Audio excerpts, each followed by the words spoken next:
That's a new thing. Yeah, thank you, big sister. All right, everyone. It's lovely to see all of you here with us today. Hi, Zoom. How are you?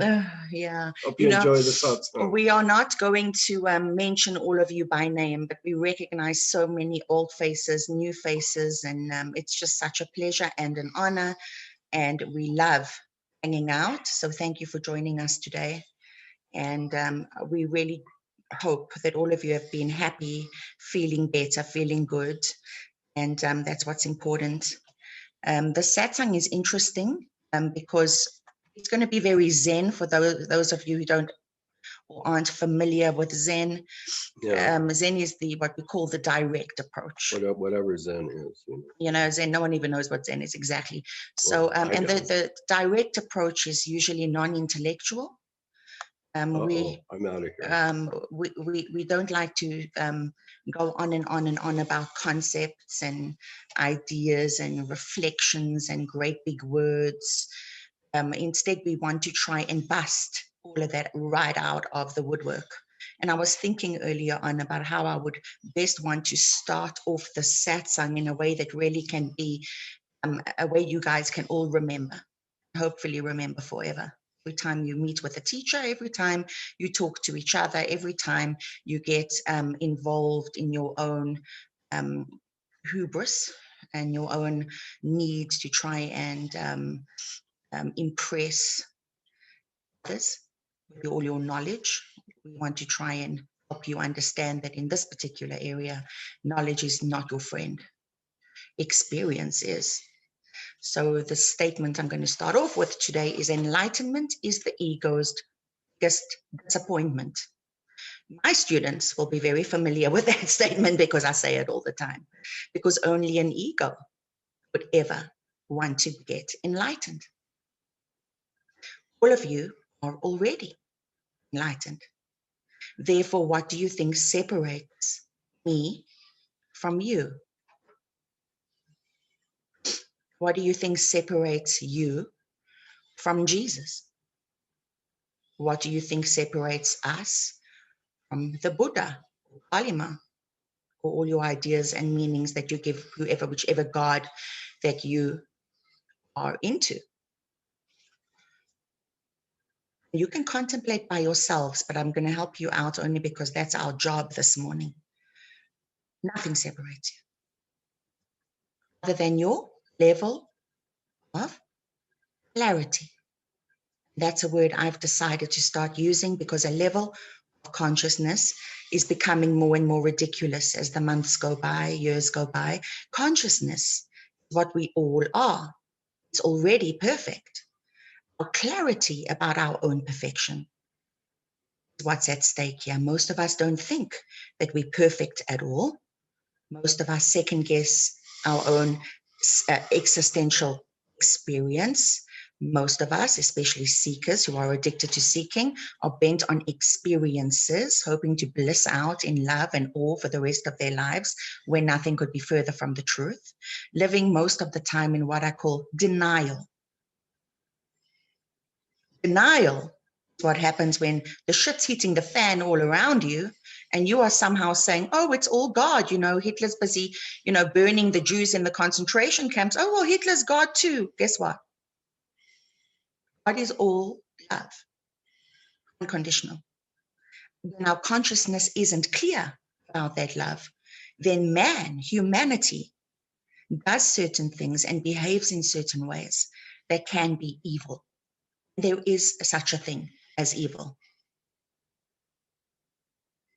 And what we're experiencing now on planet Earth, in my opinion, and it's a humble opinion, in many respects, is evil. So, and I don't even want to get into that. For those of you that want to do your research in that area, this satsang is not going to be about anything to do with everything that's going on. I do send out newsletters at the end of every month or the beginning of the next month, and I always take all the research that my students send me, and thank you, because you see, you guys are exceptional when it comes to the research you're doing all on your own. added in. We spend day and night trying to educate ourselves and learn so that we can share with you and our families and our friends all over the world in order to make good decisions. You know, all of us have to make decisions based on fact, not fiction. And we cannot be in the dark over these times. So that's what Ramaji and I are doing at the moment. So that was my, what do you call it? Introduction. My little brief introduction. I'm sorry if it wasn't what you wanted to hear. In fact, I'm hoping it wasn't what you wanted to hear. I don't tell you what you want to hear. I tell you the truth. I'm only interested in the truth, and so should you be. We're gonna talk about a few words that I've written down. All I do is I write down words. There's my list of words. And those words will include many themes that non-dual teachers go on and on about that keep people deeply confused and disturbed. And I'm under the impression that we are living in times now where there is such, as dark as is, in some respect, there is this opposing light that is really optimal. And it's something that we can all tap into, something we can all lean into, something that we can all use right now to optimize ourselves and to optimize our knowledge and to optimize the way we communicate our knowledge and really become agents for love, for change, for all the things we want to be. And I believe each one of us is here to help another in some way, shape, or form. Again, I've always said it doesn't really matter if you're a hairdresser, as long as that smiles on your face and someone's leaving your salon feeling better about who they are. That's what matters. So I'm going to let Ramaji go off, hopefully not in any kind of an intellectual way, because we're keeping the Zen-like, and say what you want to say. Okay. Well, first, just there will be a recording made available. So if you don't get it for some reason, it'll take up to a week for the video to be sent out, but there will be one. What I want to say real quick is we live in extraordinary times. We live in times where forget the past. There is a split taking place on the planet, a division. If that's not obvious now, it will be. So we have to take sides. I just got an email from somebody yesterday who was telling me, you're probably familiar with BETGAP, which is interviews of spiritual teachers by Rick Archer. How can I add something in quickly about Rick Archer? Go right ahead. I'm sorry. I'm just going to be an absolute bitch. I'm going to be a bitch. I can be a bitch. Those of you who know me know that I can be a bitch. But Rick Archer, if you were to know how many people we actually helped get awakened, then wrote their books, went on to Buddha at the gas pump, but because his name was in Ramaji's 1000 book in the 500s, he refused to have us on. And yet all the teachers that come on have been our students. Not all of them. Not all, but a lot of them. Few. A lot of them. And so now I'm hoping that with the new trainees I have coming, such as Paul O'Donovan, Lucas, and God knows many of you, you guys can go on BETGAP. You guys, and hopefully bring it. Well, nothing would give me more pleasure. Rich Archer, in his infinite wisdom, there are 5 teachers out of approximately 600 that he's interviewed that he has put warnings up that they are conspiracy mongerers. One person, J.P. Sears, I think that's the comedian guy. You've got to be kidding me. He deleted his video. Then the other 4 who apparently were talking about some kind of something going on other than the mass media government message, he has put a warning that these people maybe do not have credibility or integrity. Oh, after the fact that he interviewed them about their enlightenment, now they have an opinion and they don't have integrity. Isn't that interesting? I take back what I said, Paul. Lucas, don't go on BETGAP.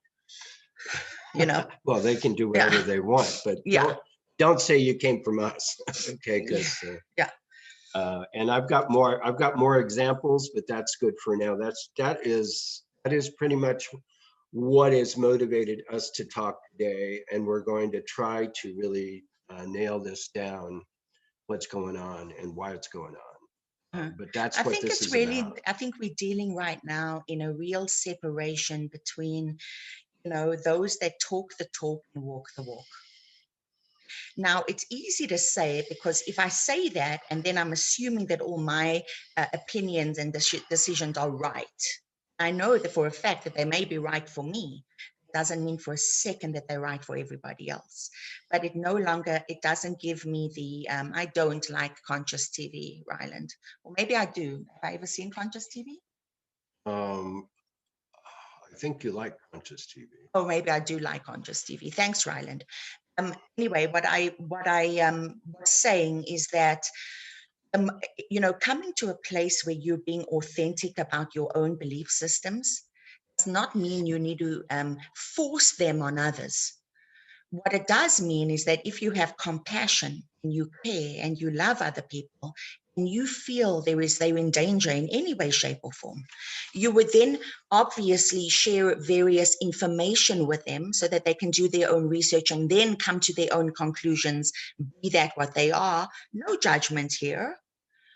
Except that, we're not seeing that in spiritual circles. And I'm actually going to let Lucas talk a little bit about what he's been seeing out there because Ramaji and I rarely listen to other teachers and we rarely read books and we don't really talk about enlightenment at all. Lucas has sent us some emails that were just brilliant and totally on target. So and so a lot of our students have been noticing this. Another one was this wonderful man, Duncan, and it's becoming obvious that there's a kind of a split. And it's going to become more and more difficult to kind of stand in your own power and really do what feels right to you. But I can assure you that right now, lying to oneself, not being authentic about what you think and feel, is going to be problematic only because of the nature of the energy that is now going on in the world. We see it everywhere. Any kind of self-deception, any kind of bullshitting yourself about who you are, what you do, what you think, even what you earn. It's a time for honesty to be revealed. And it's okay to say, I don't know, or I'm still not sure, or I'm still sitting on the fence. But do me a favor, before you make any decisions, even the decisions about which teachers you want to listen to. Remember, you are dealing with consciousnesses that are affecting your consciousness. This includes the books you read. This includes the people you're hanging around with. In fact, everything is in a way a transmission because energy and information is a transmission. So we're living in a new age, which means a new arrival and a new arisal of energy and information. So when you see this happening in the world, most people get an opportunity. Two opportunities, actually, they'll usually be opposite. The one is I'm going to shut down so that my old worldview cannot be disturbed. I'm not willing to expand my worldview in any way, shape, or form. I don't want to learn anything new. I just want to stay comfortable. For those of you who are nines sitting here today, and especially the nines that I work with, you know what feeling comfortable means. And this is just not a time for that. And each of our personality fixations, for example, a 7 will just pretend everything's fine. And a 2 will probably just continue to help people off the charts, and again, when something isn't fine, when there is a time on the planet to not feel that peace, it's okay to say, I'm not peaceful. In fact, that's what enlightenment is here to do. That freedom, that's the freedom that I don't always have to feel free. The joy that I don't have to always feel joyous. I can be who I am. That's my birthright. I am free to feel, think, say, and believe whatever I choose without hurting the people around me. So whenever somebody wants to shut down information, censor information, that happened before World War II. That's what we are now facing on the planet. There's one narrative, believe it. If you don't believe it, there's something wrong with you, go jump off a cliff, or you shouldn't be spiritual or involved in society at all. That to me, the mark of the beast. Sorry.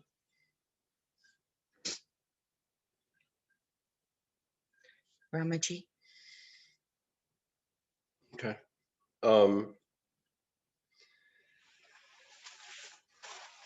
So what this satsang is about is answer the question in a new way. Does it actually mean to be enlightened? What does it actually mean to be an awakened person? What we are seeing is, I mean, back in the day, 20 years ago, 50 years ago, 100 years ago, 1,000 years ago, there was not information available about what's really going on the planet. But we are now involved, I believe, the timing right now is very unique. I believe there are positive spiritual forces at work to awaken the planet. However, for the planet to awaken, for there to be a global collective awakening, then the global collective shadow must be exposed, made conscious, and owned. Well, this global collective shadow includes bad guys. It includes anybody who now or in the past has been acting in a corrupted way that is profoundly selfish and harmful to others. In other words, that which is called evil. We live in a dualistic planet, a dualistic plane of consciousness.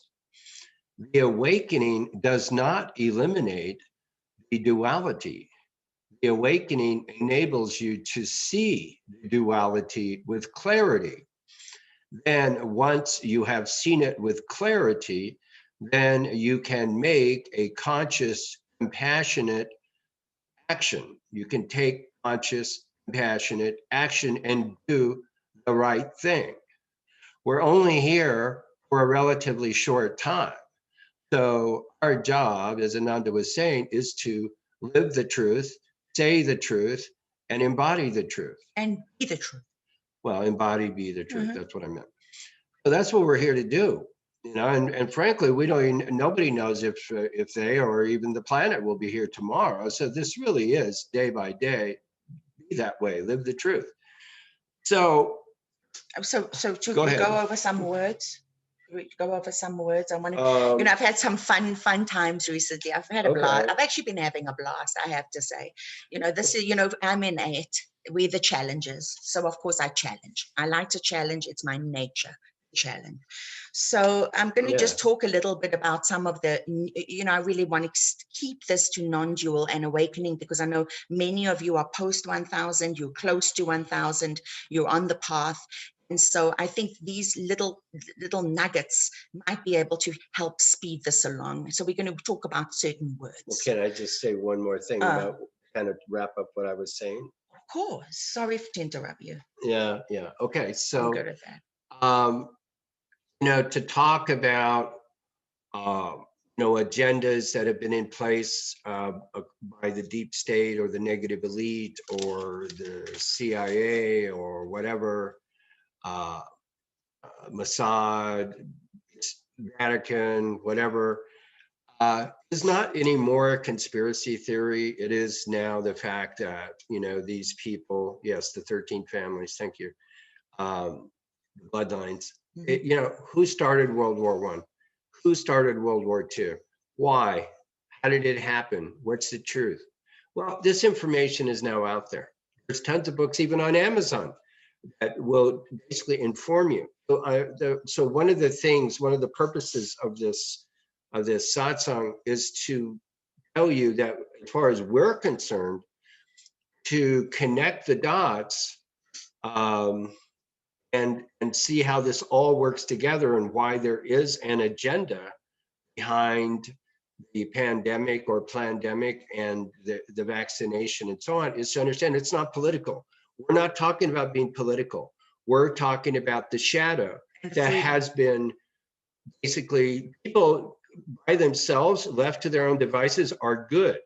They're coming from their heart. There are a certain number of people on the planet who are exploiting their money and power. And this is not political. If you do the research, you will see it just like we have. You know, so I'm saying this is part of the awakening. So even if in the past it wasn't part of the awakening and you could go live on top of a mountain and eat berries and live in a diaper and that was good, it doesn't work anymore. This is a different time. This is a different time. We are participating in a global awakening in which these shadows, all the shadows must come out. Okay, so this understanding and then any action you take to support that understanding to help others have their eyes opened and take the red pill and so on. This is now part of what it means to be awake. And I want to add to that by explaining why. Because there is only one thing stopping global tyranny right now. This is why there's this urgency, and we all feel the urgency. That is the people that refuse to buy it, not going to comply. There's a wall. That wall is us. That's the wall. Without the people that are actually saying no to this and are not complying, they will do what they want, how they want, and when they want. Because if you look at history, it keeps on repeating itself.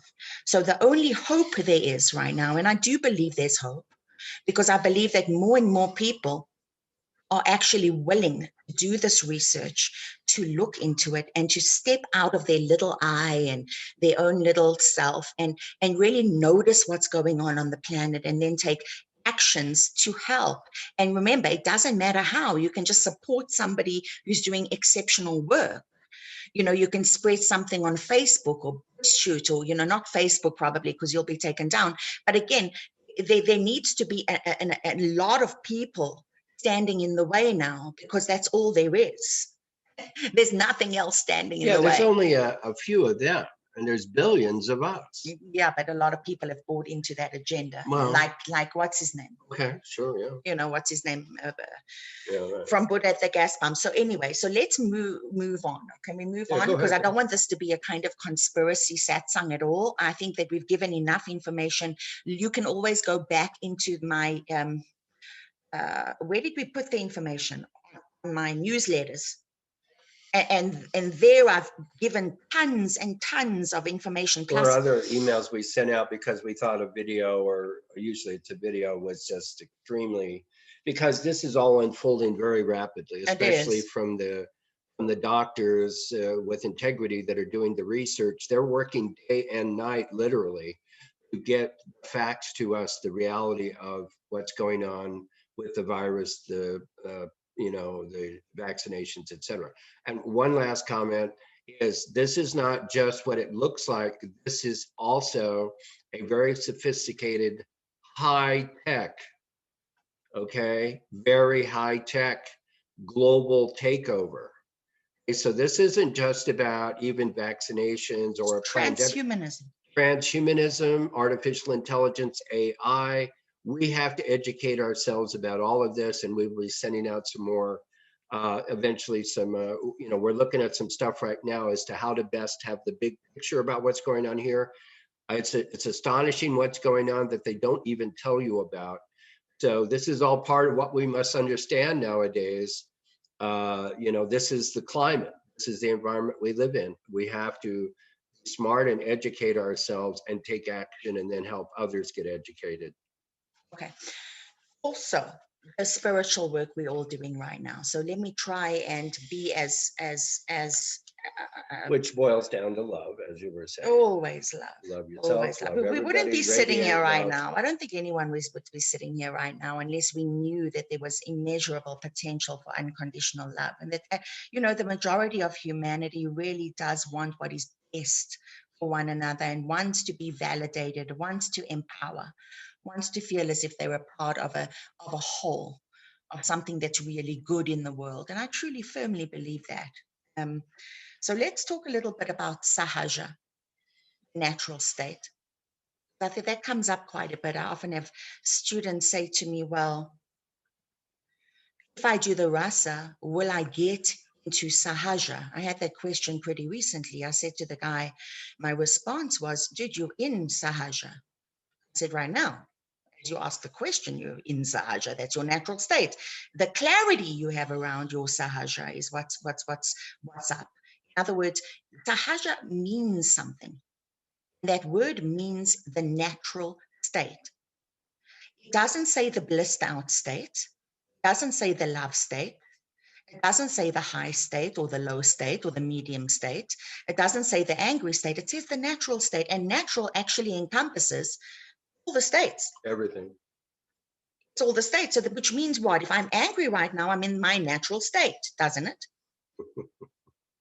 Or if somebody's sad right now, they're in the natural state too. And which leads me to another fantastic. Now, guys, if you hear this, I always say the information's the same. Information never changes.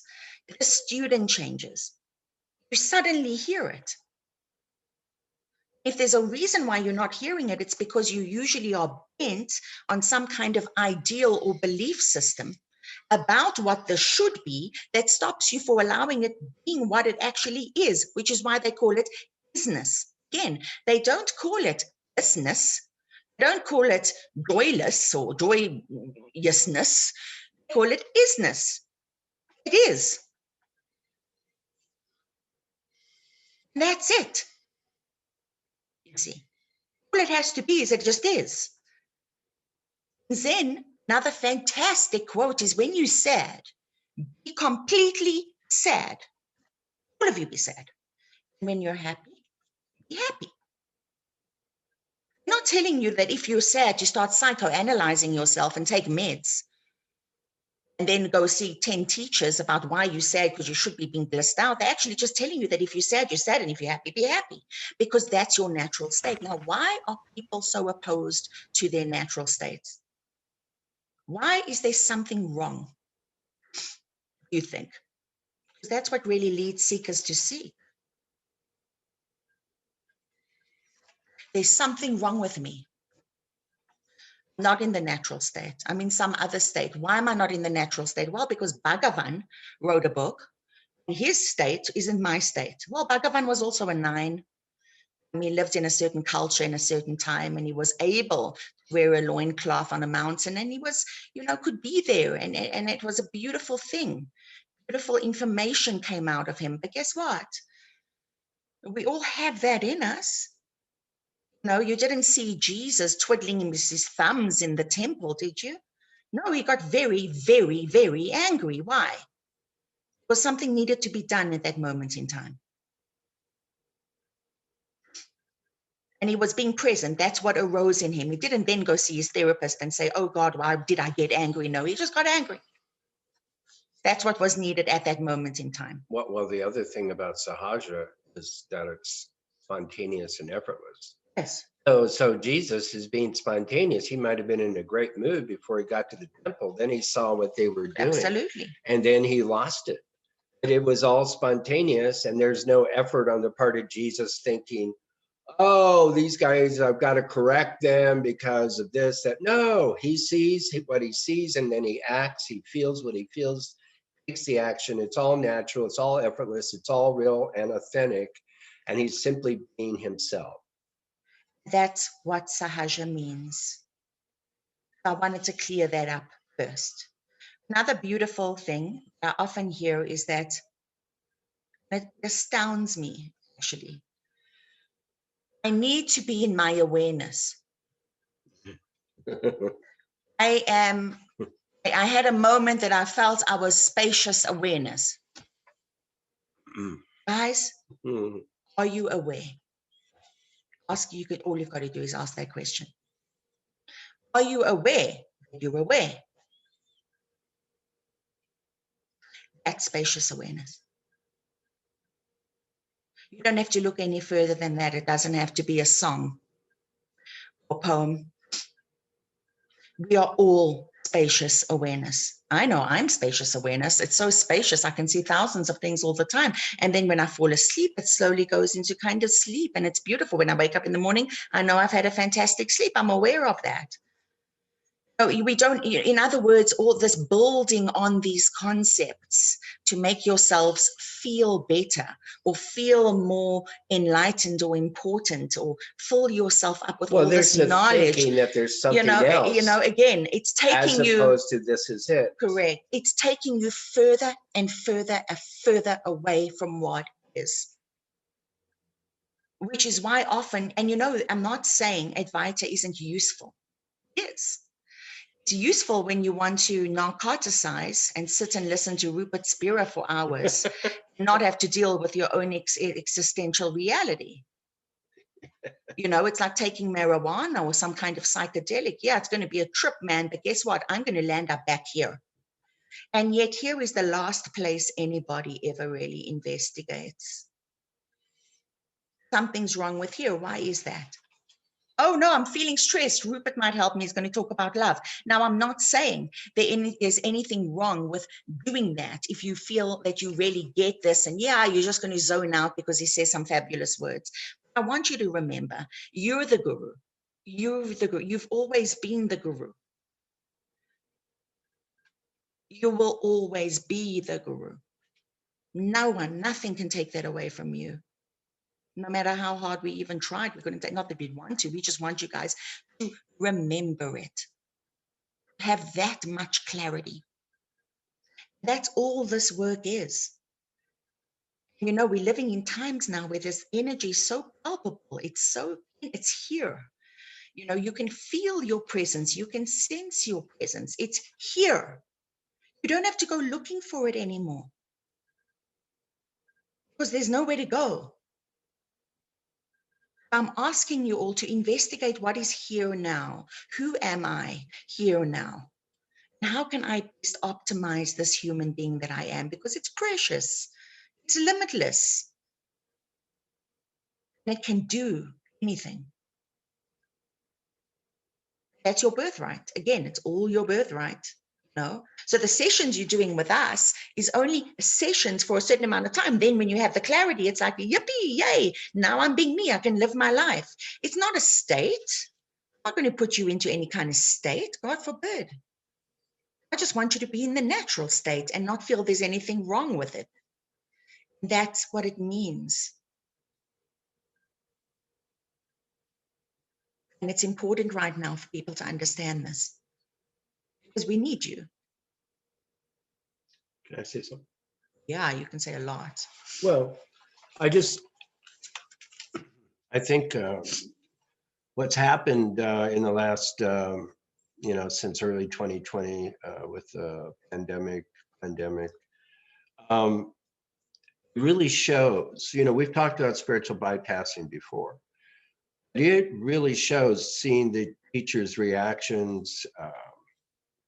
Dalai Lama, he got the first shot March of this year. Francis Lucille, who I happen to really like in a lot of ways, if you're going to attend his satsang in Temecula, California in person, you need to have proof that you're fully vaccinated or proof that you had a recent PCR test that came out negative. In other words, he's got a vaccine passport going for his event. Now, I like him, I really do, and I benefited from his teachings, but I have to say, Francis, you are clueless. That's the old way when you could get away with that shit. Now we can't. This spiritual bypassing is a disease. It is making people stupid. I mean, all you have to do is start asking questions about, say, for example, vaccines, the history of vaccines. What does it mean when they say, oh, it's safe? Well, it's safe as long as you're not one of the unfortunate people that statistically is destined to either die or have a side effect. These vaccines have always historically had those effects, killing people and causing harm. It's historical fact. It's out there.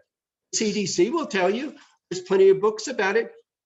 What the hell's going on? What about health? What about just taking care of the body? Thinking about that. What about the fact that it's not even a vaccine? It's not even a vaccine. That would require even more thinking.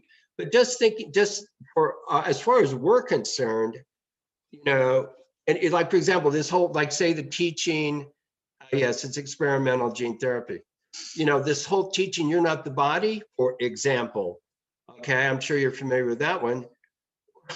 That is the absolute. Well, if he believes what he says, that you're not the body, why is he enforcing a vaccine on all those bodies? That is a really bad. Can you see the hypocrisy? But it's a really bad teaching, because does that mean it's okay to allow people to invade your body and commit medical martial law, medical tyranny, and just inject you with whatever they want, you know?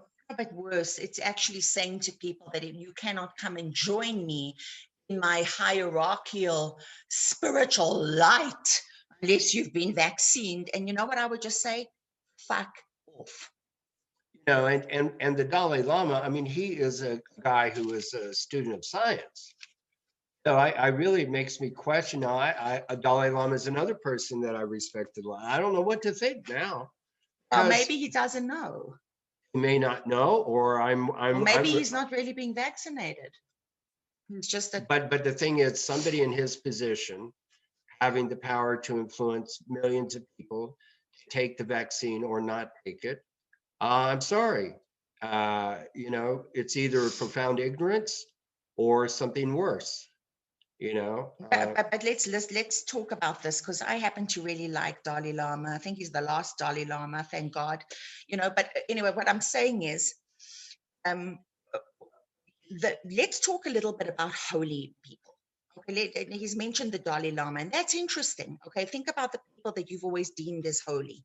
You know, I think about Moses, for example, as like a holy. Something that really stood out to me when I learned about Moses was that he had a terrible stutter.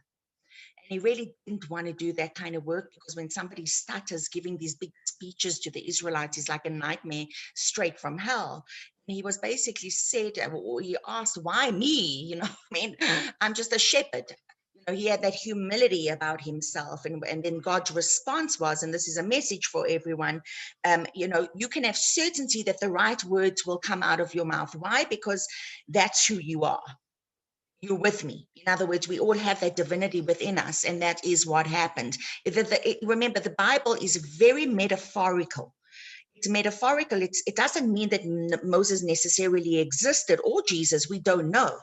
But it is kind of telling us the story about who we are and where we are at now. But the fact that we were all slaves leaving Egypt, are we still slaves trying to leave Egypt? Are we leaving Egypt, or are we just being slaves? Don't you see? It's happening now. That's why it's such a brilliant piece of work. Now, and if you are a slave, who and what are you a slave to? Is it that your mind, authority? Do you have certainty in your own divinity? And if so, can you have certainty in your own opinion?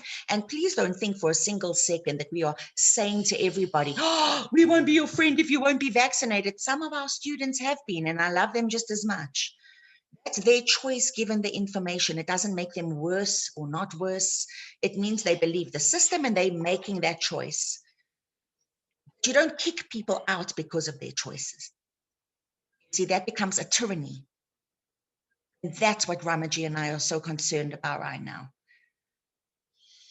Which is why this kind of, I want to push getting it sooner. Let's get this sooner so that you can all teach each other. You know, because again, I want more and more people to be on the side of freedom so that our freedom will never be removed, right? The whole, you know, so the title of this satsang is Non-Duality Advaita Bullshit, okay? So what does that mean? I've never liked Advaita. Oh, what does that mean? That means understanding that these traditions have built in, perhaps it's largely cultural, being from the East, they have built in a world denying perspective.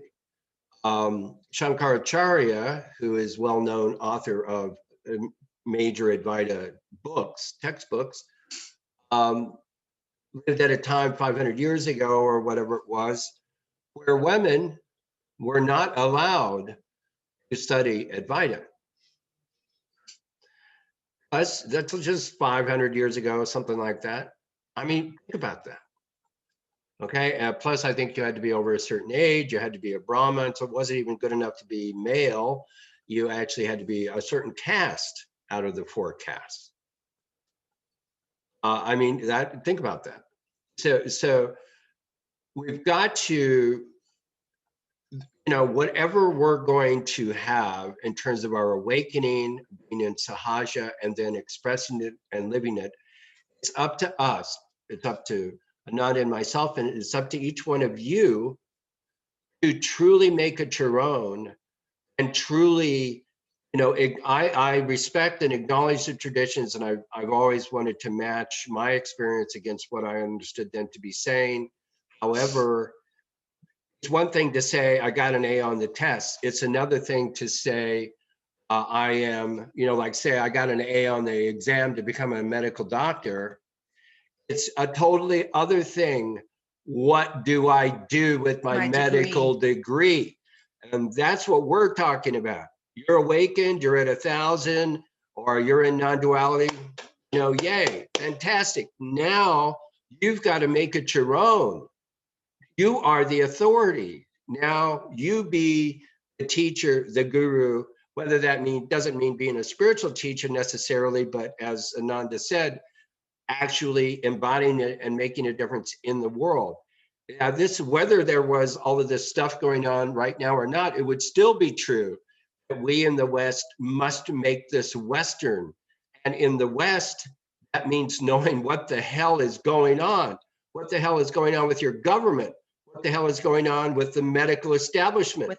What the hell is going on with the FDA and the CDC and the bankers, the central bankers and the stock market and the global food chain? And I mean, it means knowing this stuff, and it means taking your enlightenment, your awakening, and moving into those areas that need healing, that need awakening. Not enough just to be quote unquote spiritual, because we are seeing the failure of that right now. The vast majority of spiritual teachers have totally dropped the ball. They are doing nothing. Because why? Why are they doing nothing? Can you understand that the psychology, it's almost like I said to Ramaji, it's like this idea that you move beyond the opposite and everything is keeping them in a paralyzed state. They haven't yet let it go and come back to just being a human being. They don't want to take that final step. They want to stay in a fantasy land where transcending non-duality means there isn't any more duality. I'm sorry, they're all going to die. Okay? We're all going to die one day. But I'm saying they are in denial, and they're in the role of teachers, and I mean, I just want to say with the Batgat group, it's about 600 people that are teachers. 5 of them have been marked with messages by Rick Archer. That's less than 1%. Less than 1% are actually taking a stand about what's going on. Amazing. Less than 1%. People will watch this and still watch Batgap. And not actually say to him, dude, there's something wrong with you. I think the mass population, it's more than 1%. It's probably 10% or maybe 20%. It's less than 1% for established spiritual teachers who are public figures. Are you kidding me? Unbelievable, shocking, astounding. I'm embarrassed. We're ashamed. We are ashamed for these people, for this whole thing. I mean, we cannot believe it. I've actually said to Ramaji, maybe we should call ourselves something else. At this point, we feel. Well, I don't think so, but anyway, this is yeah. We've been talking about this for a very long time. Okay, so let me add something to go that, ahead, though. go ahead. And I'm going to say this in their defense because I am a kind person, and I know that integration. I know that. God, I wish I could have a puff of Ernestine's cigarette. Actually, I feel like smoking a cigarette. So I really do. So I was just going to say, that in their defense, integration does take a while. I know that all of you that are at 1,000 know it's an unbelievable amount of bullshit that first has to be exposed within us and then seen and then let go of. And it's like a never ending story. So maybe not finished. What I believe, okay, that's a great point. Now, in one sentence, let me say what I think is going on. They actually believe It must. that this is where they're at is where it's supposed to be. And there isn't anything past that. So Francis Lucille and the Dalai Lama and anybody else that we're mentioning, they actually believe that they're Don't bring the Dalai Lama into it. Maybe he made a mistake. He's a very busy man. Okay, whatever. Let's bring Francis Lucille Francis, into it. okay, Yes. who is a scientist, by the way. He's a nuclear physicist, for God's sake. God. Okay.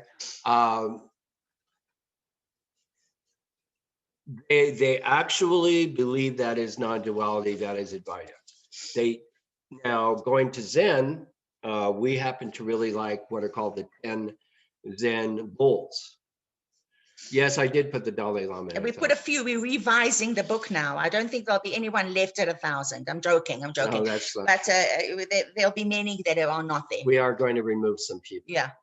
What I think is going on is they actually believe that their realization of non-duality, meaning Advaita, means that duality doesn't really apply anymore. It doesn't apply to them anymore. They've transcended it. There are so many teachers that essentially are implying they're not human, that they're above human. This is 1,000,000% bullshit. You are, if you have completed this process full circle, like 10 Zen bull pictures, which we recommend everybody, just type in 10 Zen bull pictures on the internet. You will see when you complete full circle, you end up here. To being human, just the way you were. You end up here. So chop wood, carry water. It used to be mountains, then it wasn't mountains, then it's mountains again. That's it. That's the real message. God bless Zen, because that's correct. Is that what these teachers are saying? No. Don't finish the circle. And as somebody hinted here, it's about the system and making money. I think if they were, God bless Rupert Spira. I think he's an excellent teacher in many ways. I don't. He puts me to sleep. Okay, well, he put you to sleep. And everyone in the whole fall. Yeah. You've never seen. Yeah. So we recommend him if you're having sleeping problems. But just imagine if one of those people all of a sudden was challenging their students and going on about how waking up means taking action and facing duality, facing the evil, facing the shadow, not bullshitting yourself. It's not about rising above anything. It's about going into it, actually actively seeking and looking for the shadow. In you. And the opponent, your opponent in yourself. Opponent. How many people would they have after that? They could lose half their audience right there. Bye. You know? Okay, so, and I wanted to quickly speak about this, the meaning we give teachers, and I want you guys to understand something. I don't know if many people really get this. You know, they often talk about these holy people and the holy land and Jerusalem and the holy Dalai Lama and the holy this and the holy India and the mountain Arunachala, where, what's it called? Arunachala, where Bhagavan spoken. Please understand the holiness, the meaning. You giving it. Yeah, who's giving it? Who's making it holy? We are. People are making it holy. So which means what? You have that power to give whatever land you happen to be standing right on right now. It's holy meaning. It comes from the people. You get a whole bunch of people claiming a space to be holy. Yes, that makes it holy. If no one was there, would it still be?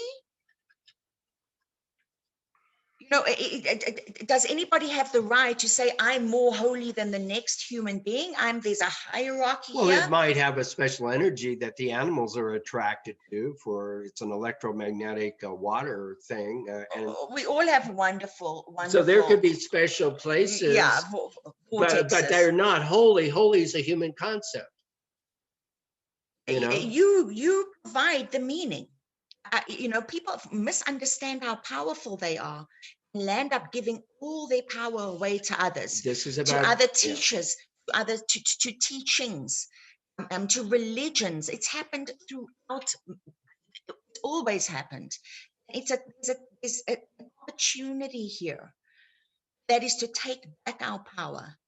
In other words, to say, guess what? Yeah, I am powerful, no more powerful than anybody else. And that's the humility that comes from awakening. And unless you have that humility, there's still something missing.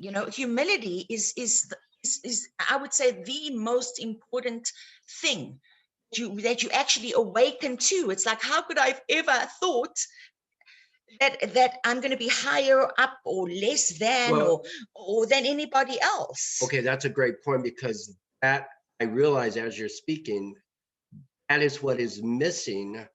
It's not just a inability to perceive the reality of the shadow or evil in terms of the collective, such as the government or whatever. It's that the whole dynamic, the pyramidal structure, where there's the few on top and the many on the bottom, power, hierarchical power structure of society, of government, of the military, of the banking system, et cetera, et cetera, et cetera. And we see it now with the modern global corporations. This is the blind spot of spirituality, of non-duality and Advaita, where when you leave the world and say, I will rise above it, you have blinded yourself to the reality of the few governing many, essentially tyranny or dictatorship. So it is a blindness to the reality of the social power dynamic, which has permeated our Western civilization for the last several thousand years, maybe going back all the way to Babylon and so forth, 6,000 years. The kings, the queens, and so on, and then now the corporations. Okay, that's what is blind, and that's not a conspiracy theory. That's not even the pandemic. That is something that's been there all along. And these forms of spirituality want to be otherworldly, superior, above.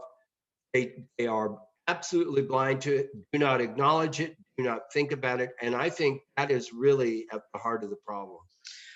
I wanted to, if you don't mind, Lucas and I are in touch a lot, and he really has touched me and made me think in many ways. So Lucas, mute yourself and share what you've been experiencing and with this. Yes, what a code. Just your own ideas about this. I think that people will get a kick out of it. Can everybody hear me? Can you hear me? We can hear you. Okay.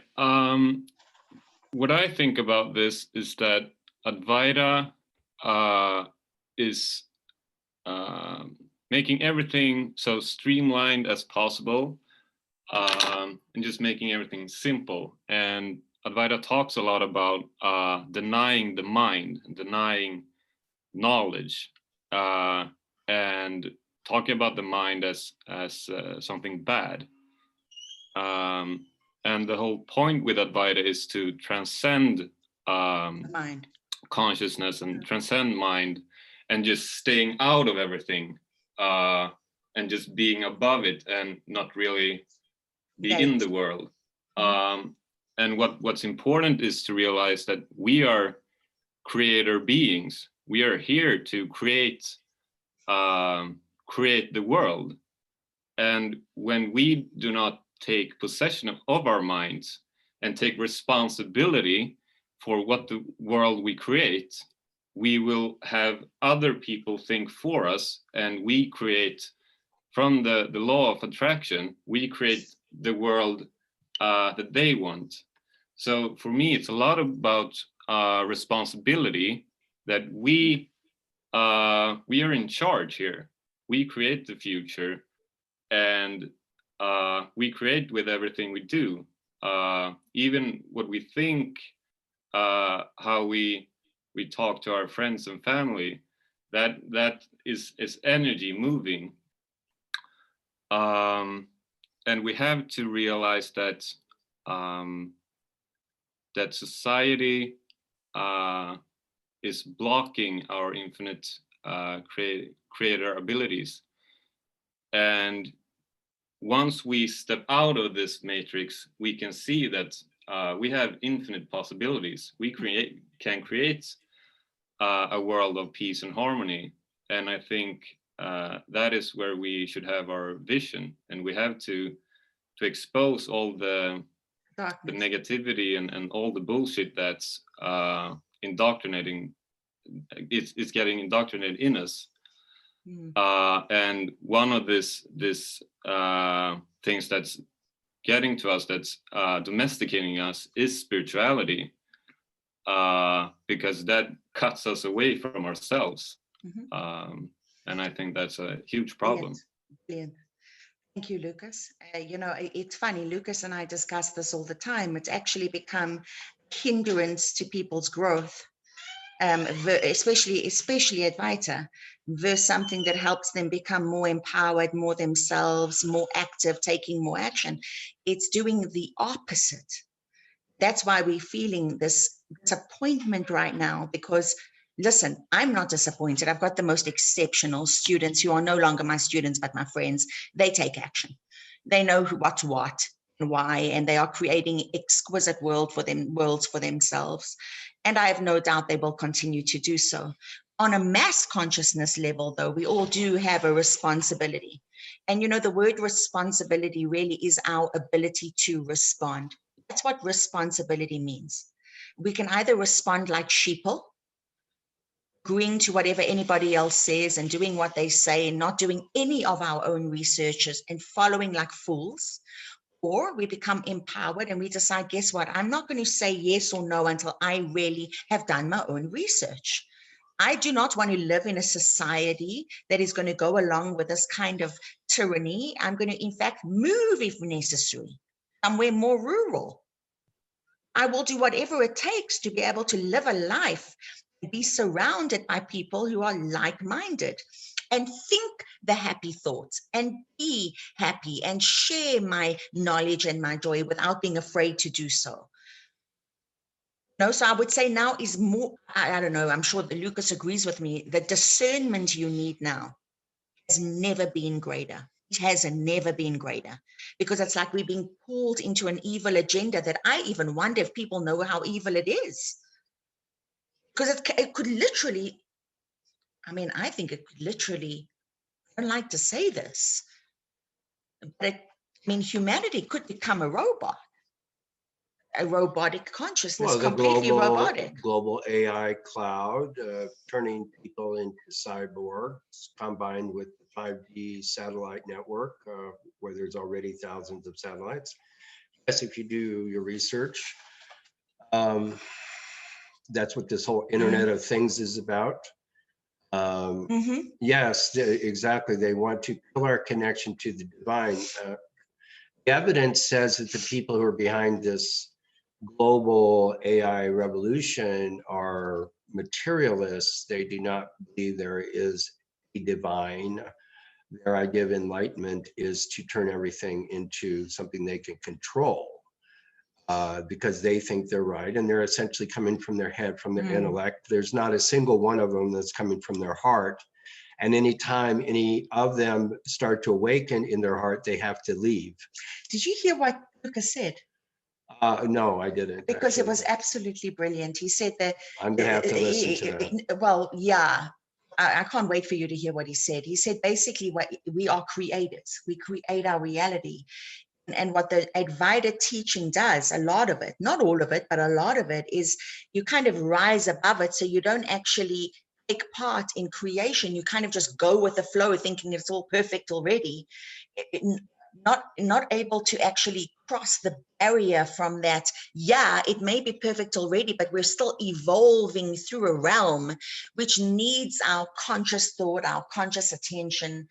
It needs us to differentiate between what is right and wrong. It's step, as you said, leaving out a step.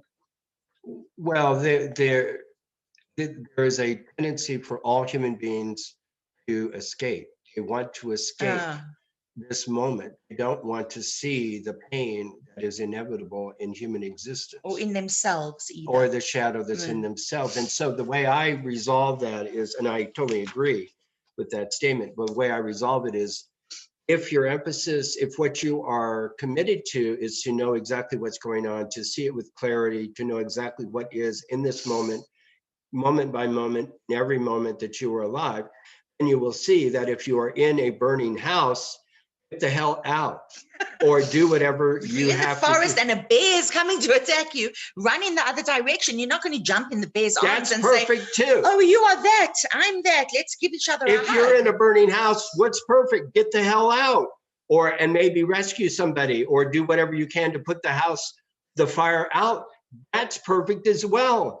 You run into a rattlesnake while you're hiking, it's perfect to run the other way. Because it's all perfect doesn't mean you go down and try to kiss the rattlesnake.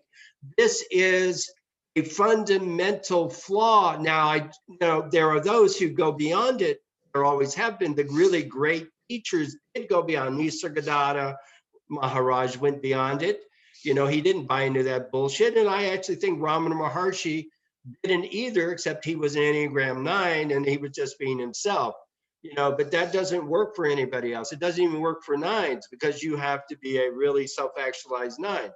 So anyway, yes, I think if you're really committed to what is and knowing and clarity, then you will see that the perfection includes any and all constructive behaviors, actions at a very practical level. I mean, if everything's perfect, why should I have to pay rent? Why should I have to pay taxes? I mean, the whole thing's ridiculous.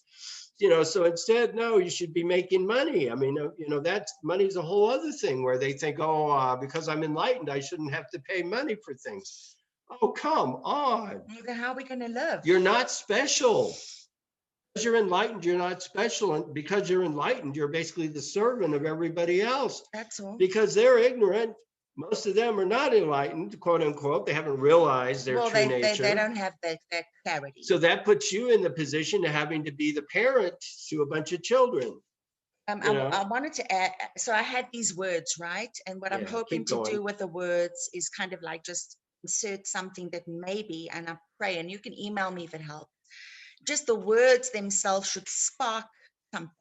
We use sahaja already. You're in the natural state. Guess what? I just want to say to any of the people that came late, there will be a recording which comes out within a week. And so, email me if you don't get the recording. You should be on the list to get it. Okay. Yeah. Okay. Sahaja, you're already in the natural state. And I don't care what state you're in, angry, sad, confused, up, down, in, out, you're in the natural state. You are the natural state. Secondly, hierarchy, there is absolutely no hierarchy. We are all part of one divine, incredible force. I'm not higher than you. I'm not anything than you. You're not lower than me. You're not higher than me. We are all part of this divinity. I may have a little bit more clarity than some of you at this time, but that's my work to make sure that you will always have that clarity in future, and therefore nothing else that you need. As long as when you're clear about who you are, you're clear about who everyone else is. So remember, hierarchy, there is none. Secondly, awareness. You are spacious awareness. How do you know? Because you know you're aware. You never have to ever listen to anything about spacious awareness again. Thirdly, authenticity. Am I being authentic in myself? Am I saying what I mean? Am I being myself?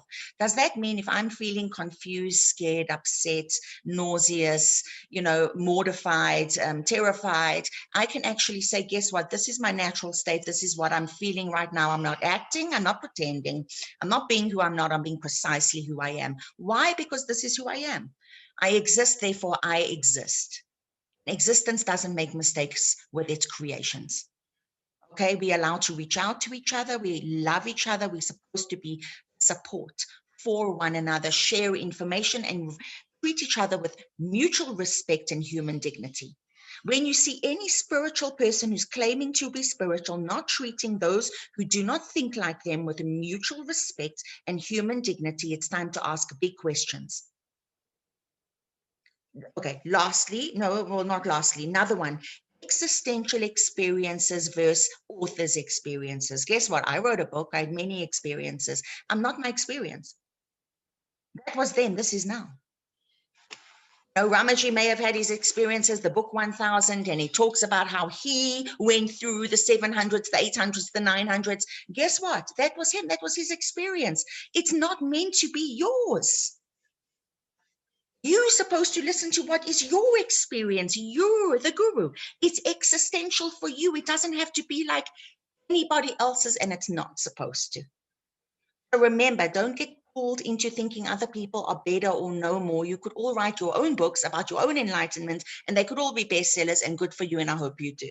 Thirdly, love and meaning, holy places, holy people, you giving that the meaning. Be sure you give the right people the right meaning. And please turn that around. Sometimes get a little mirror, and instead of telling everyone else how wonderful they are, tell yourself how wonderful you are, because you're that wonderful.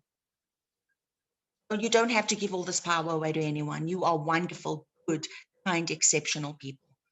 Okay, so then lastly, spiritual bypassing leading to inaction. Spiritual bypassing is, well, that's kind of what we've just discussed. Oh, I'm so enlightened that there isn't a problem. Yes, but then more often than not, when you ask a few other questions, yes, I'm getting divorced. My son's an ex-murderer. Actually, my wife's an alcoholic and drug addict. But I'm so enlightened that none of it's happening in my real life. This is what's happening in real life. This is the way you are being in your real life. It's not about some fundamental weird understanding. It's about being the truth and dealing with it. We can preach to you for the rest of our lives until you listen to the expert, which happens to be you. You're not going to get this. You can get this right now. Okay, lastly, the last thing I think I ever have to say is the fixation. Guys, you all have a fixation. You always will have a fixation. Between 1 and 9, as you all know, you have type. That is the way your ego is structured. Enneagram. It's your Enneagram type. I'm afraid to say that no matter how much work you do on it, you always will have more work to do on it, because it doesn't go away. Just like your body's not supposed to go away till you die. It is the most fundamental, beautiful thing. Your personality. You get to actually use, you actually get to kind of sieve. What's the word? When something's moving through? Moving through a hole, a wind is flowing. Your divinity flows through your fixation. Understanding that fixation is key to the barriers. It is the barrier to your awakening. The minute you understand your fixation, you understand what the barrier is, and guess what? Then it's no longer a barrier. Please, when you're working with either Ramaji or myself, let us do this work with you. We don't have to talk about concepts and all that shit anymore. Let's just talk about what's in the way, and this can happen quicker. The infinite needs a finite vehicle to express itself. It does. So that's the thing. It's not, in fact, a limitation at all. The analogy I like to say is, say I'm driving a Jeep and you're driving a Mercedes. There's nothing wrong with that, but the Jeep and the Mercedes are very different. So be the best Jeep you can be the best Mercedes you can be, and then the infinite, the divine, will express itself through you to the maximum. I love my Jeep. Yeah. It's the coolest car. It's the Wrangler. You know those Wranglers? Sweet. All right, so what else? I have one last thing I want to say, okay? Because I've had some ahas while talking here. Meanwhile, we're listening. And listening to Ananda. Talking. You said some ahas while talking. Instead of... No, I meant us talking, which includes me listening. This is what happens, the combination of listening and talking anyway. I was thinking, okay, I know why Ananda is hip to what's going on in the world, what we're talking about. Right. And I was thinking, well, why am I? And I realized that back in my 20s, my late 20s, I was involved in a cult, a spiritual cult with a guru who claimed to be an avatar.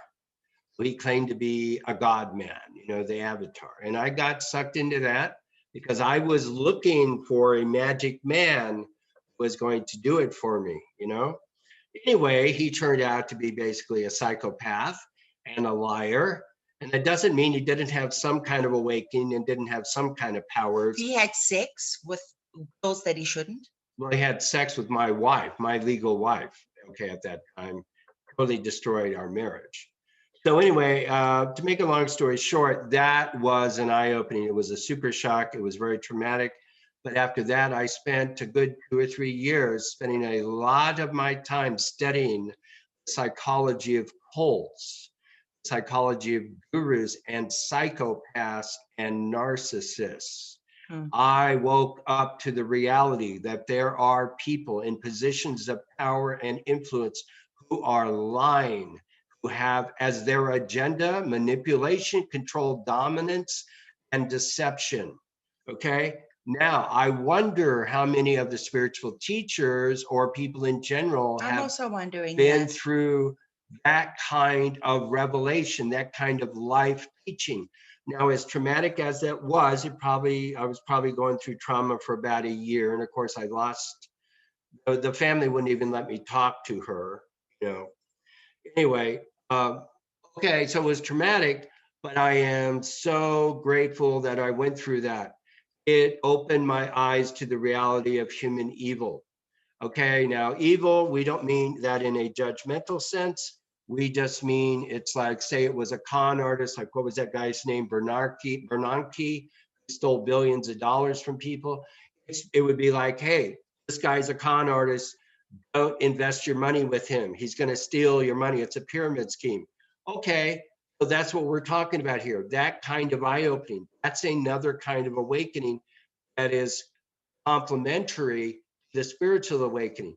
Because I had that trauma, because I personally suffered at the hand of a psychopath. It totally deceived me, even though I did willingly get involved, okay, believing his BS. Because of that lesson, now my eyes were open to be suspect of a lot of other things, and that continued on. So that was in my 20s, and it's continued on. That's why I'm hip to this, and Ananda's got her reasons for being hip to it. Okay, but so I just want to share that so I think if you have not studied cult psychology, I think it might be very useful to study that, because that's exactly what's going on with the politicians in America, with Biden and so on, in my opinion. But any politician, not just to name him, it could be any politician where they're not telling the truth. They're utilizing deception as a form of manipulation. In a way, most politicians are the biggest liars. It's a joke. How do you know a politician is lying? He opens his mouth. His mouth is moving. Yeah. So, I guess it's the nature of the sport in that particular arena. But, this is not political for us. It's really about right and wrong. And understanding the reality of psychopaths and narcissists. Understanding they are real, they exist, and many of them are in positions of power. Okay, enough on that. Okay, so but I wanted to say that. Now, we've got a whole bunch of people in the chat. Yeah, so should we look? Yes. I think we definitely need to look in the chat. Anybody wants to ask anything or say anything? Yeah, we've got a lot of people in the chat here. So we're going to start at the beginning. Okay, yes, we're recording. Yeah, JP Sears is great. Yes, we like conscious TV. I was just thinking to myself that what's his name? That one of our RASA givers, that sweet guy from India. El Harak. He just wrote about one of his teacher who's. Well, he was talking about a Tibetan teacher. Yeah, he emailed. Yeah, he mailed it to me too. Yeah, sexual corruption. Yeah. And he's probably not going to come clean. What, you mean he's not going to admit it? Yeah, probably not. It's a Tibetan Buddhist karmapa. That's what happens. I mean, I replied to Harak and I said, it'd be really great if this guy would say, you know what? I made a mistake. I did it. Or say, yeah, I did. That is my child. And yes, I will support her financially. And you know what? This whole monk thing, frankly, it doesn't work. Even if it did work in the past, it doesn't work now. It's never worked. It's really never worked.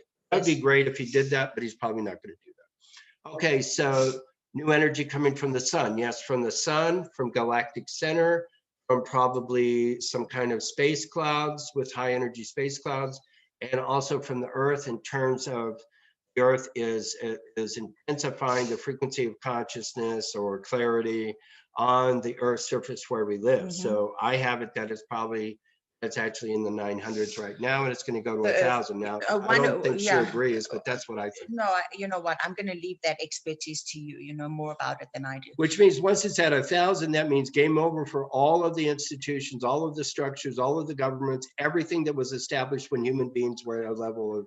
From your mouth to God's ears. Hallelujah. Well, I wanted see. to mention, I see. wanted to mention to people that something really cool that you should all do at least a few times a week, if not every day now. Oh, because really? of- There are big name spiritual people aggressively pushing the facts? Oh yeah. Really? Oh yeah. Me and myself and Lucas talk about this all the time. Who? All of them. They are disgust me. I'm sorry. Like who? I don't know. I don't Okay, watch. big names, huh? Well, you mean like the actors that are pushing it? You know, it's fine if they want to do it themselves, but don't push I something make that's a not a huge vax. distinction. I also make a huge distinction between you make a choice for yourself, it's one thing. But if you actually promote this, you're an agent of the state and you are sharing responsibility for anything negative that happens to anybody for any reason. Worse, you have people that follow you, believe in you. That's why I always say to people, never believe me. I'm not an expert. I'm not a virologist. I'm not a doctor. Do your own research. We're encouraging people to think. That's what we're doing. Think for yourself. Do your own research. You have a mind. What It's an important thing. What we're doing, yeah, you have that whole non-duality thing about you No don't mind. have a mind. That's what Lucas was That's saying. such bullshit. You need your freaking mind. Otherwise, you're a vegetable sitting in the corner. Otherwise, you'll have Alzheimer's with no mind. Yeah. Thank God you have a mind. You're supposed to have a mind of your own. It's no longer a conditioned mind. Okay, somebody's asking about, so if this is an isness, that is here now is evil and natural state. No, we would say that the people who are being evil, who are without love or heart, they are out of touch with their true nature. I agree.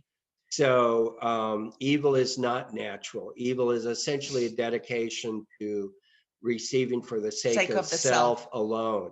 Okay, so that's a choice that we can make in this dimension of duality. However, we're saying that is not the right choice. I will say this, you know, I've thought about this for a long time. In fact, I'd stay up some nights contemplating, you know, I go into shock sometimes. I'm just not a person who's inclined to say or do anything that would harm other people. But yet there've been many people in my life, including family members, have been incredibly cruel and narcissistic. I went through a terrible trauma for many years. It made me really ponder about people's, you know, really look at the fixations. And what I came to understand is that people do not have any kind of spiritual desire. In other words, they're completely materialistic. They believe so much that they are this little I, that they are. And the body. They're so afraid of losing their money, losing their power. They feel so separated from their fellow human beings. In other words, they have no clarity. Call it a level of clarity at about 100. You can. I use that to try help myself feel better about these people, in that are they pure evil people? Do they have a soul or a conscience? I'm not 100% sure, but I would say that they certainly have not activated it.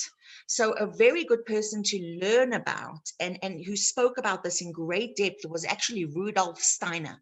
Rudolf Steiner was a mystic, and in about 1920, I don't know, 8 or 9, he actually wrote about this period of time where we would be vaccinated.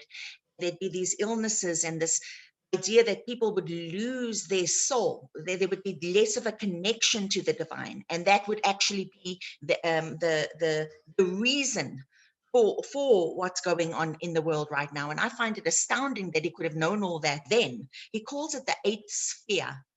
He said, whenever you are not thinking for yourself, or you're in this group think, you're in a sphere he calls Ahriman, deception, the age of deception, in the 8th sphere.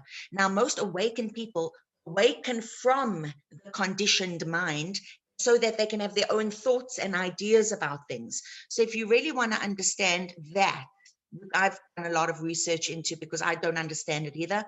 I would suggest Rudolf Steiner, actually. He's got a lot of books. Basically, he said that the will and the conscience develop as a person develops spiritually. Correct. So if they have not developed spiritually, then what you see is this automatic, thoughtless compliance. Authority says, do this, so I will just do it. I will be a sheeple.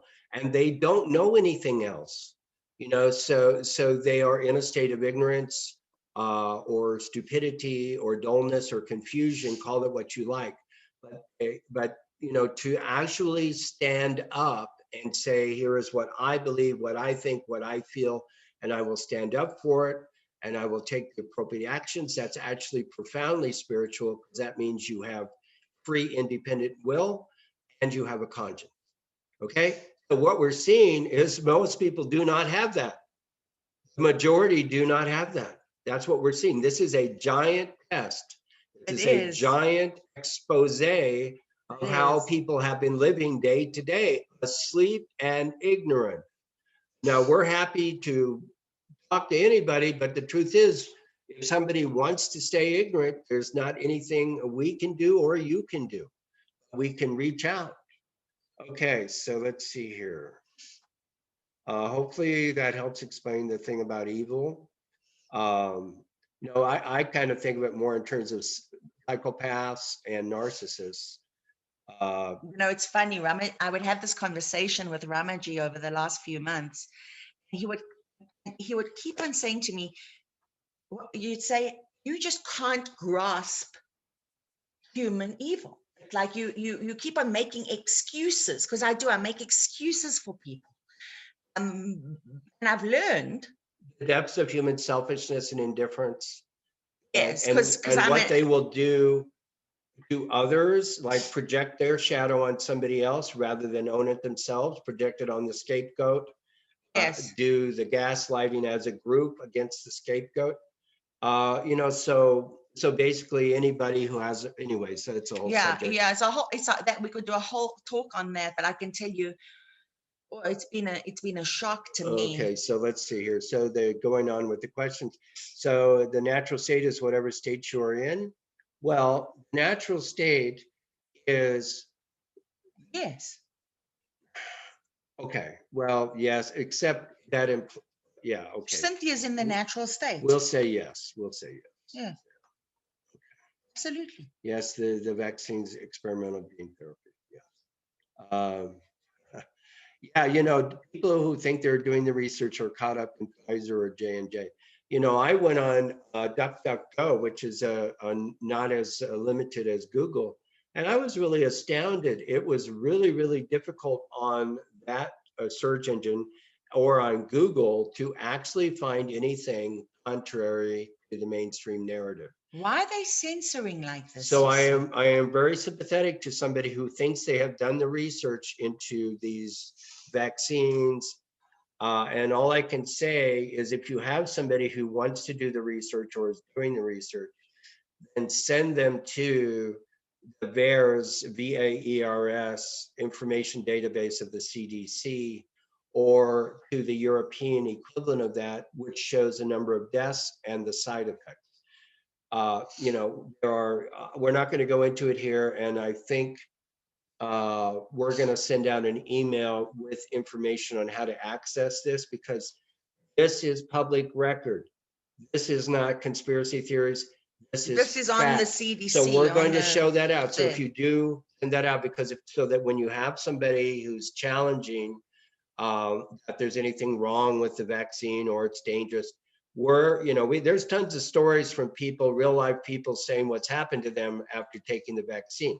But this is different. This is the European government or the American government's official record. And some people say it's way less than what it should be, but even so, it's still a shocking number of deaths and negative side effects. Not to say that everyone who's had it will have those negative side effects or die. We're not saying that because we don't know that. We're just saying that when it comes to force tyranny, medical tyranny, or forcing anyone to think or do anything. That's what we're against. Yeah, okay, there you go. Even somebody is saying even spiritual people are susceptible to brainwashing. Exactly.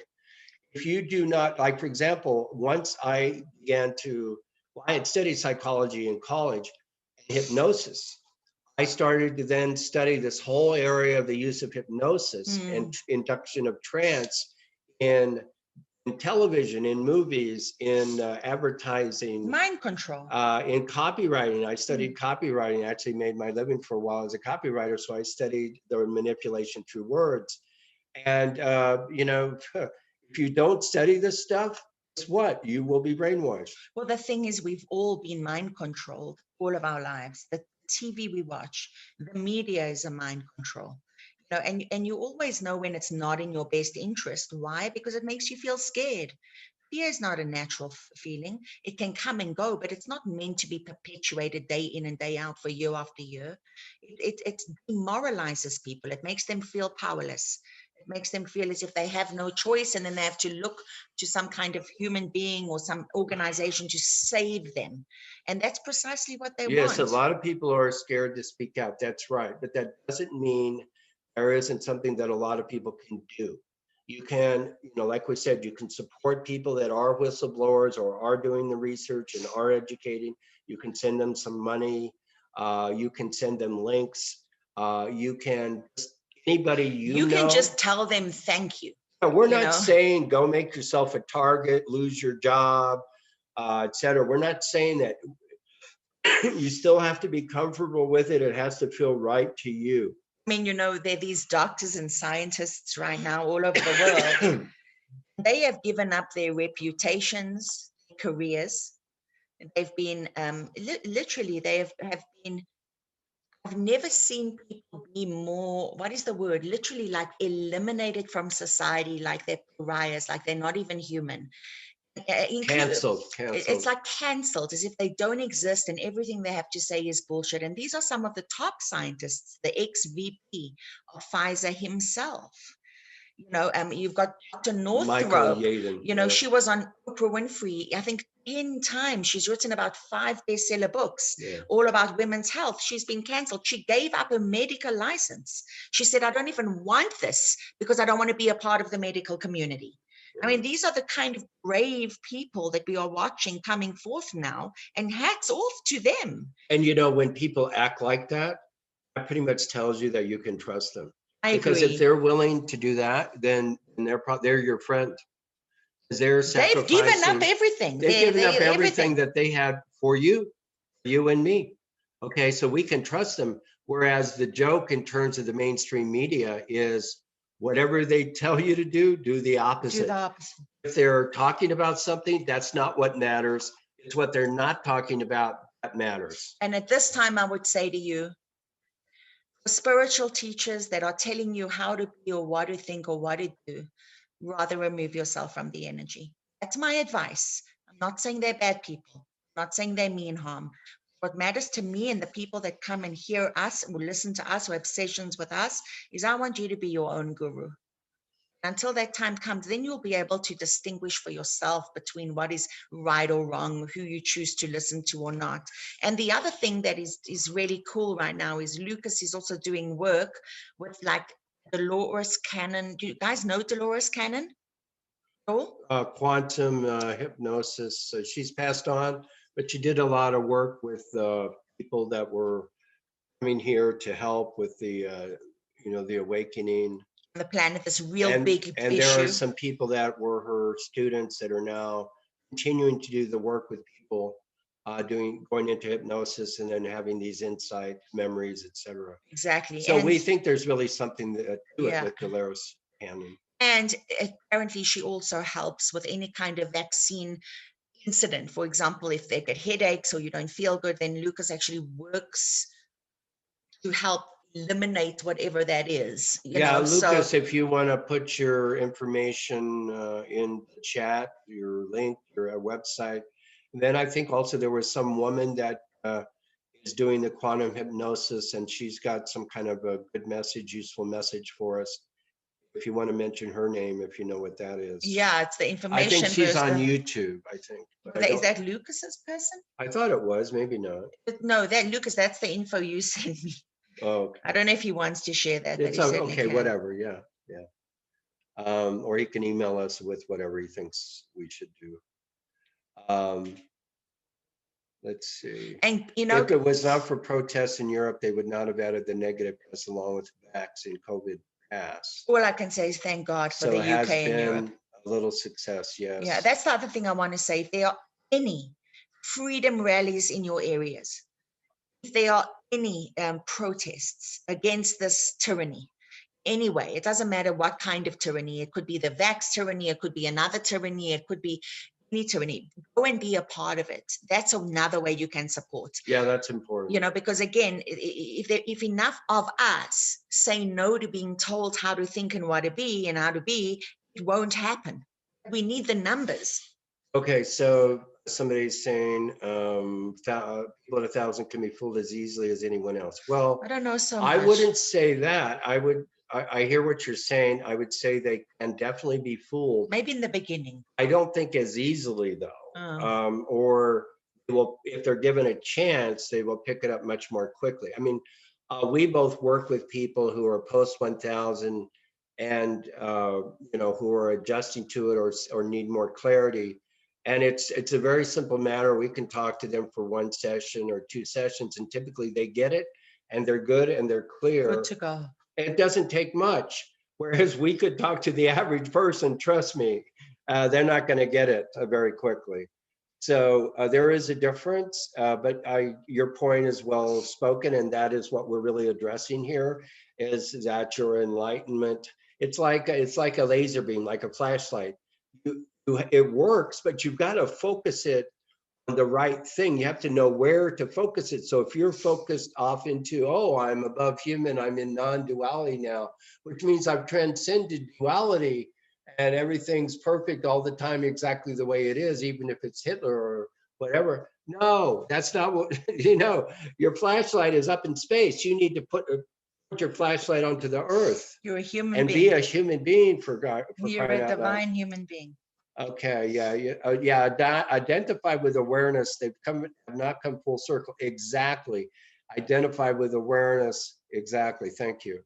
I don't know what the holy smoke show is, but I guess that's what's going on. The alpha ape paradigm. Thank you.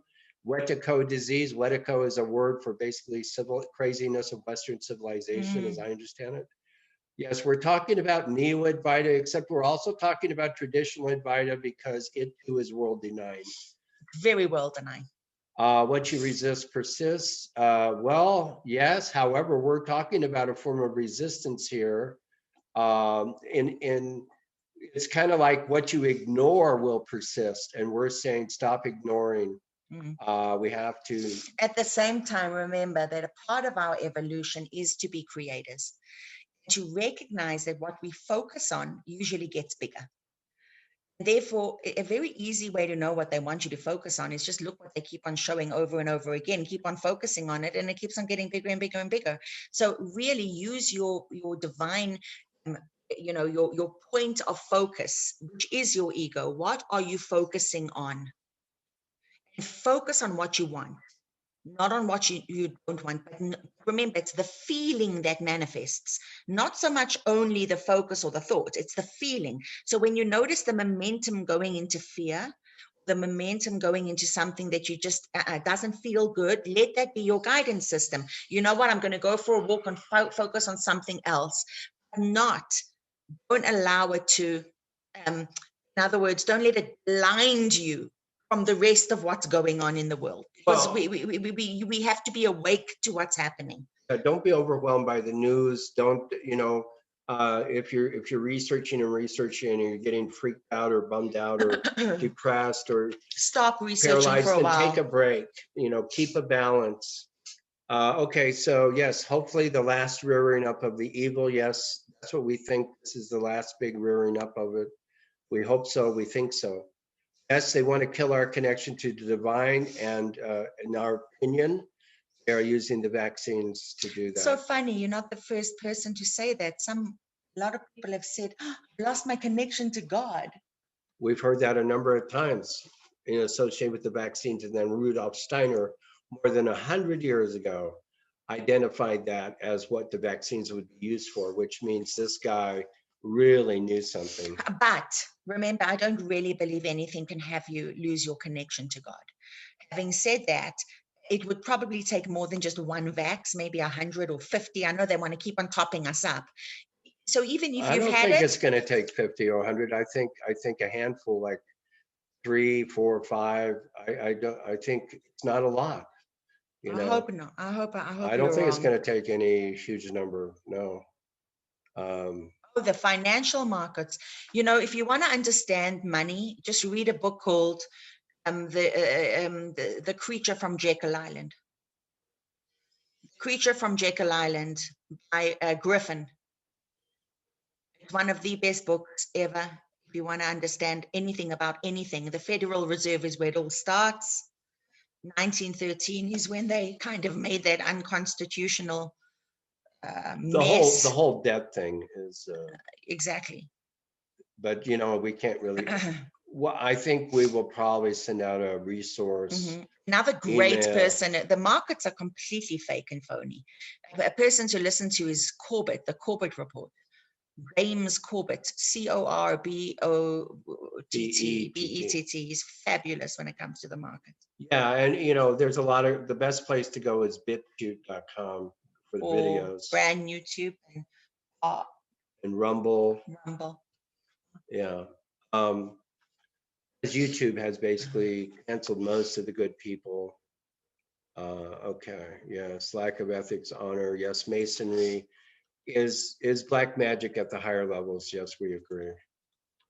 And if you want to understand the whole history, actually the person to listen to, his name is William Cooper. He wrote a book called The Ride a Pale Horse. Yes, like that.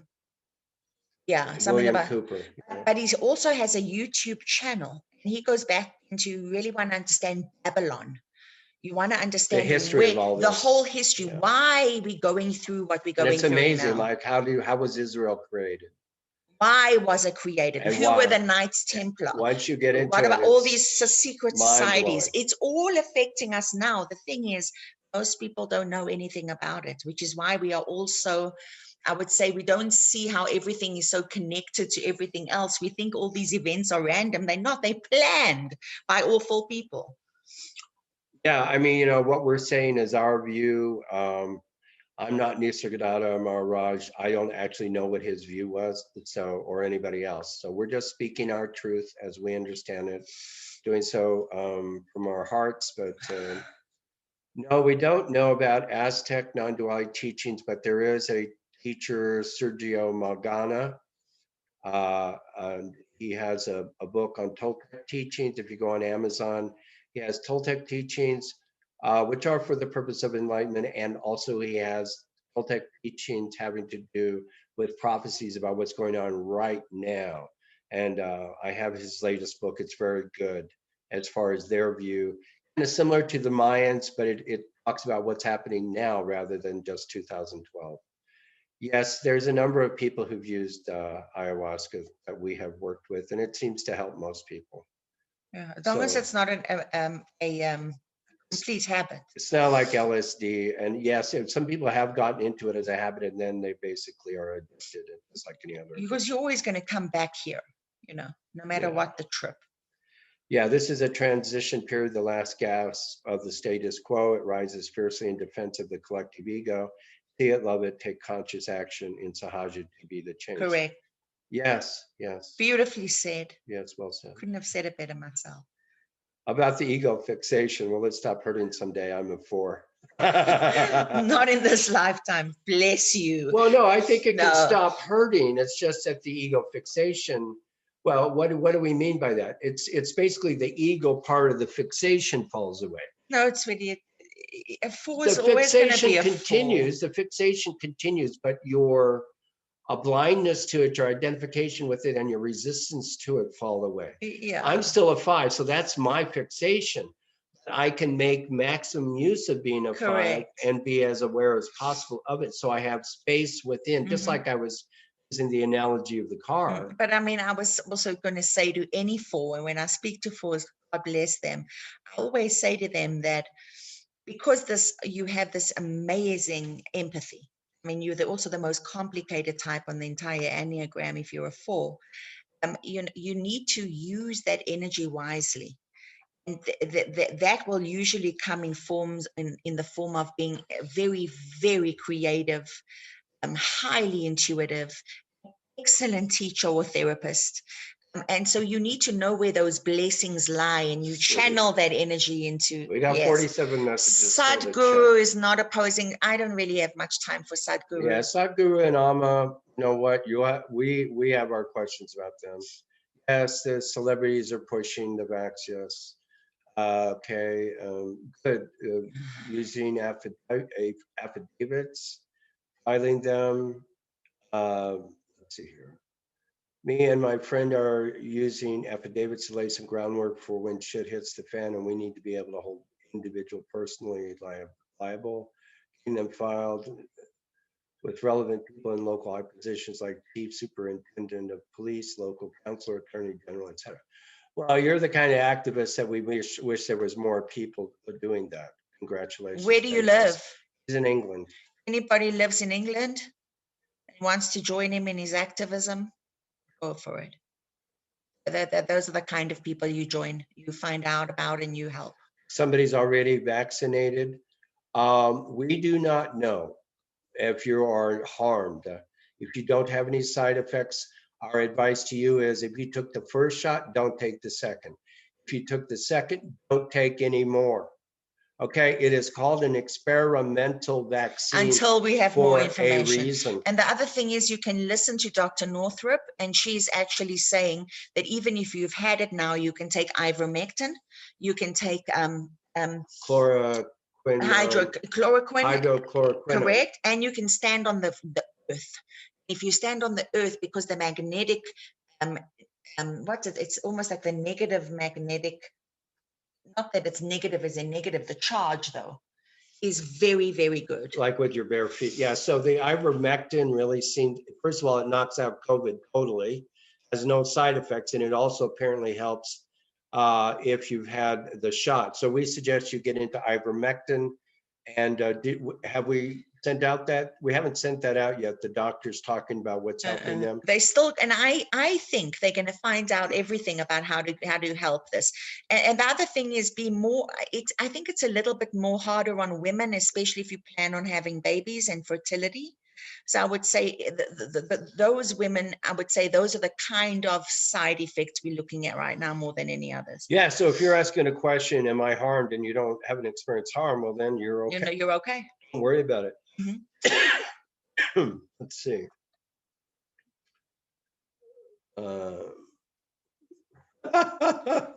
Yeah, how do you deal with people who are awakened?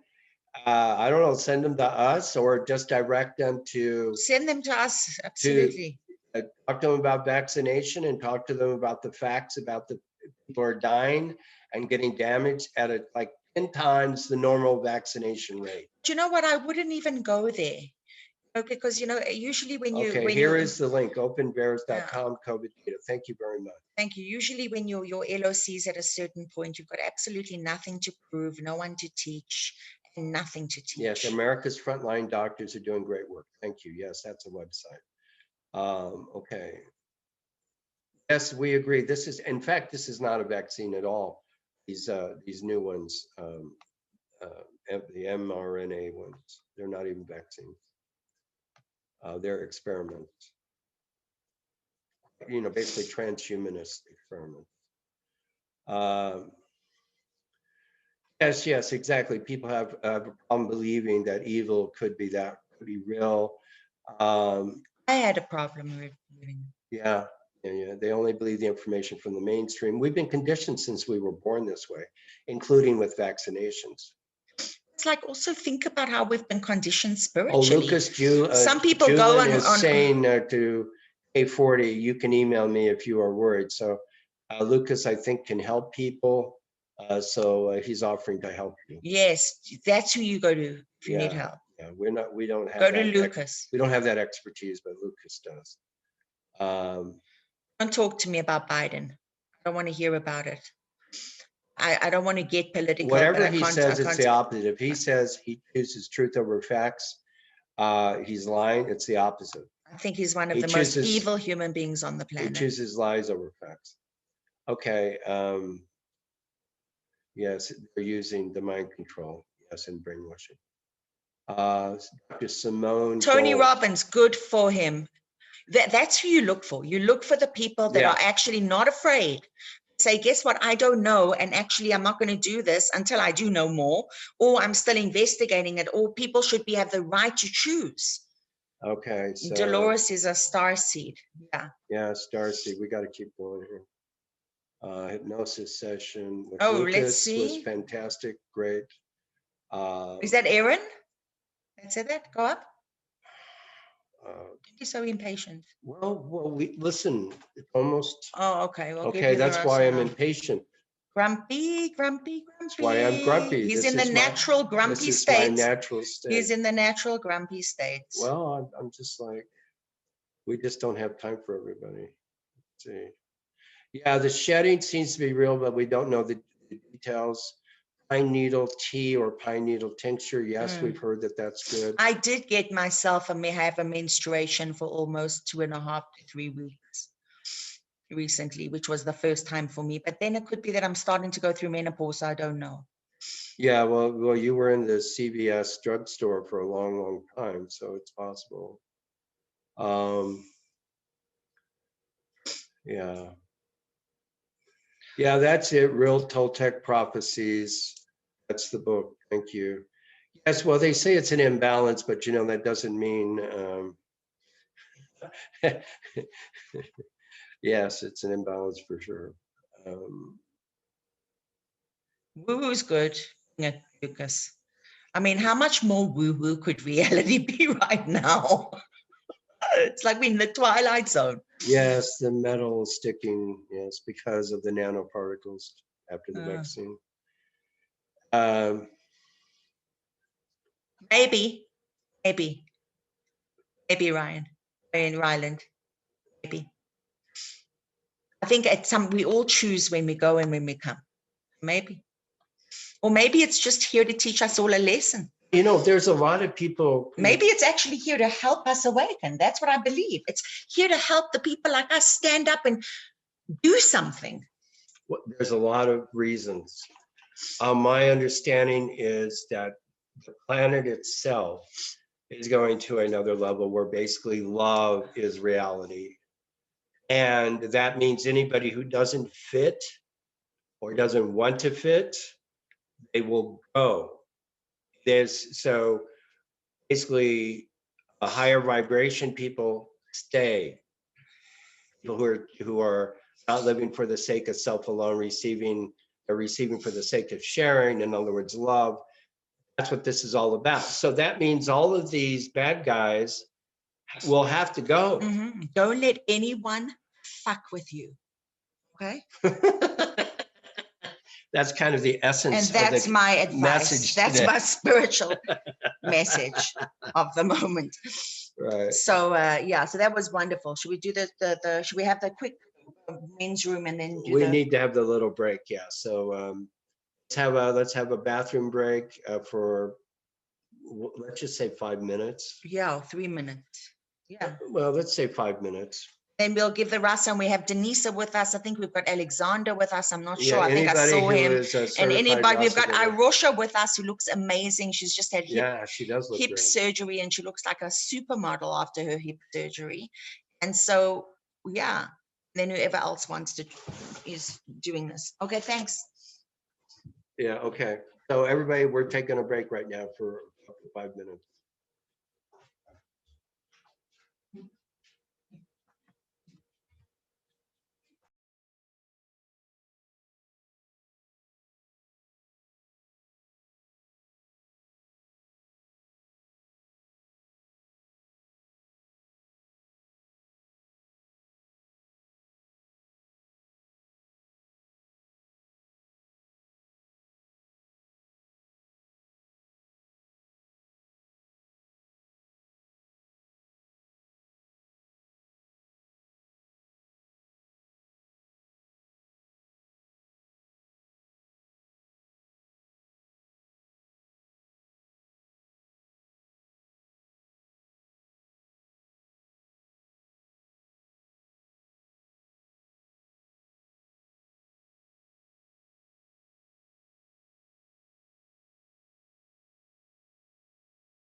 Okay, so we're gonna do the rasa now, 15 minutes in silence with eyes closed, and all the rasa givers that are here, you can join us if you want to. You don't have to, but we'd love it if you did.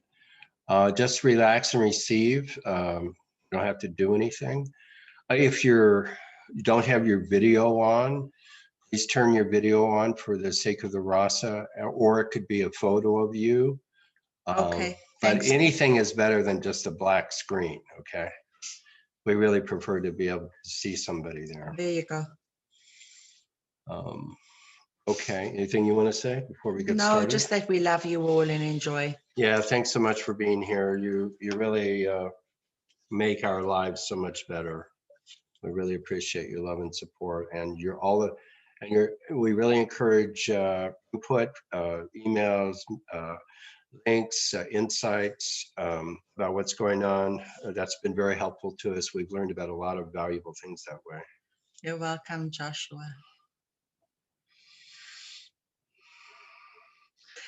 Okay. Katie. Yeah. Yeah. Yeah. Okay. So Okay. here we go. 15 minutes in silence. Eyes closed. Rasa. Here we go.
Was Rasa, my dearest, wonderful, special, amazing friends.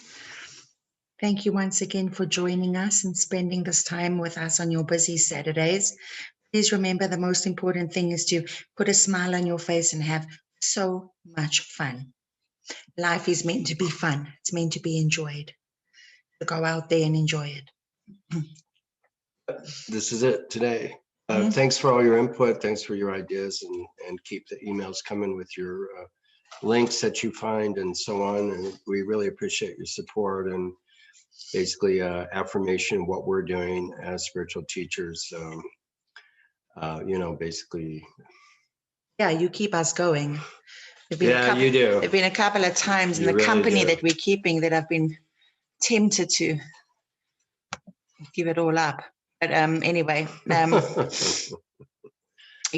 me then. we do this for all of you because we love you. Anyway, take care, everybody. Remember, we are an email away. You're not alone. There are millions of us in this world that are striving and thriving and trying to make as big of a difference as we can. And the bottom line is just your vibration makes a difference. You don't really have to do anything. So, yes, the recorded group RASA that you just experienced, the live RASA can be felt in the recording, but based on experience and feedback, it would not be as strong. Yes, people do report benefit from the recorded RASA. Okay, well, there's a whole bunch in the chat. We don't have time for that. Yeah. This is the end of the satsang. Thank you, everybody. Bless you. Thanks for being you. We really appreciate it. love you all. God bless. Bye for now. Bye for now. See you soon. Next month, last Saturday of every month. Okay, God bless everyone.